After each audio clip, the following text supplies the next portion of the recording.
ఎమ్మిగనూరు మండలంలో మనం ఈరోజు గ్రామంలో ఉన్నాము. ఇక్కడ పెద్ద మనిషి అమ్మ ఉంది. అమ్మతో మాట్లాడతాము. ఏమ్మా, అప్పుడు జగనన్న ప్రభుత్వం మేలా లేకుంటే చంద్రబాబు ప్రభుత్వం మేలా? జగనన్నే మేలు. జగనన్న మేలు. నా కొడుకు పింఛన్ ఇస్తారు. ఓకే అమ్మ. 60 ఇది చెడిపోయిందండి. అవునమ్మా, అంటే పింఛన్ డబ్బులు వస్తున్నావమ్మా? వస్తాయి.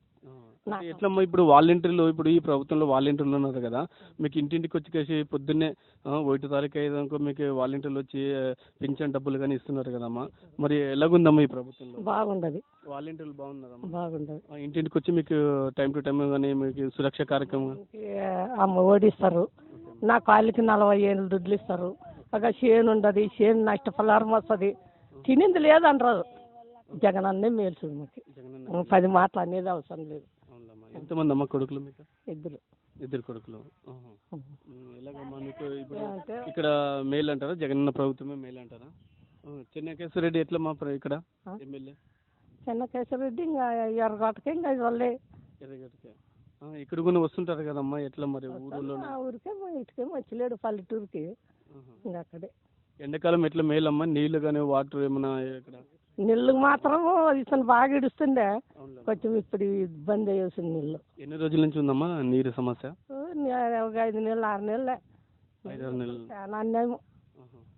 తాగడానికి నీళ్ళు కానీ ప్రాబ్లం? ఏమన్నా సమస్యలు ఉన్నావమ్మా ఇక్కడ?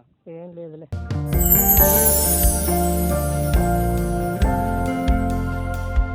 లవ్, ఈ అందమైన 4 అక్షరాల బారిన పడని మనిషి ఉండరు, మనసు ఉండదు. ఈ లవ్ కొంతమంది జీవితానికి సరిపడా మధురమైన అనుభూతులను అందిస్తే, మరికొంతమందికి జీవితాంతం వెంటాడే చేదు జ్ఞాపకాలను మిగిల్స్తుంది. లైలా మజ్ను, పార్వతీ దేవదాస్, ఈ 2 కథల్లో మజ్ను లైలా ప్రేమ కోసం ఎంత పరితపించాడో విన్నాం. దేవదాస్ పార్వతీ ప్రేమ కోసం ఎంత పిచ్చోడయ్యాడో చూసాం. కానీ లైలా మజ్ను ప్రేమ కోసం ఎంత ఆరాటపడిందో మనం ఆలోచించలేదు.